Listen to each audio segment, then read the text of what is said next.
మరి 23 ఏళ్ళకి పెళ్లి చేసుకుని చాలా బాగున్న వాళ్ళు ఉన్నారు, 30 ఏళ్ళకి పెళ్లి చేసుకుని బాగున్న వాళ్ళు ఉన్నారు. అదే పెళ్ళి అయిపోయిన తర్వాత ఒక 6 నెలలకు విడాకులు తీసుకున్న వాళ్ళు చాలామంది ఉన్నారు. మరి ఇవి ఎందుకు జరుగుతున్నాయి అంటే అసలు వివాహం చేసుకున్న తర్వాత కూడా ఎందుకు విడాకులు అవుతున్నాయి, ఎందుకు వీళ్ళు కలిసి ఉండలేకుండా ఉన్నారు అనేది మనం చూసుకోవాలి. జాతకంలో ఒక జాతకం ఇప్పట్లో డేట్ ఆఫ్ బర్త్లు టైంలు కరెక్ట్గా కొంతమంది ఇవ్వట్ల, అందువల్ల కూడా కొన్ని ఇబ్బందులు గురవుతూ ఉన్నాయి. వాళ్ళది కరెక్ట్గా ఉంటే అసలు వీళ్ళు కలిసి ఉంటారా లేదా అనేది 100లో ఒక 95% మనం చెప్పొచ్చు. వాడికి పరిహారాలు కూడా ఉన్నాయి జ్యోతిష్ శాస్త్రంలో. ఇప్పుడు కాలసర్ప దోషం ఉంది, చాలామంది ఈ మధ్యకాలం ఒక ట్రెండ్ అయిపోయింది. కాలసర్ప దోషం ఉండగానే కేవలం కాళహస్తి వెళ్ళిపోతున్నారు, రాహుకేతులు పూజ చేసుకుని వచ్చేసిందండి, మేము చేయించేసాం, శాంతి అయిపోయింది, పెళ్లి చేసుకుంటున్నారు. తర్వాత ఒక 6 నెలలకు విడిపోతున్నారు. మరి ఏంటంటే మేము చేయించుకున్నాం అయినా కూడా మాకు ఇలా జరిగింది అనేటువంటి దేవుడి పైన అపనమ్మకాన్ని పొందుతున్నారు. ఇది కాదు, కాలసర్ప దోషం అంటే కంప్లీట్గా కాలసర్ప శాంతి చేసుకోవాలి.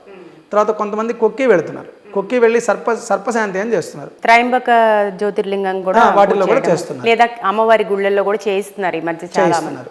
కానీ అలా చేసుకోవడంలో తప్పేం లేదు. కాకపోతే ఇక్కడ కొక్కిలో ఆశ్లేష బలి మాత్రమే చేసుకోవాలి.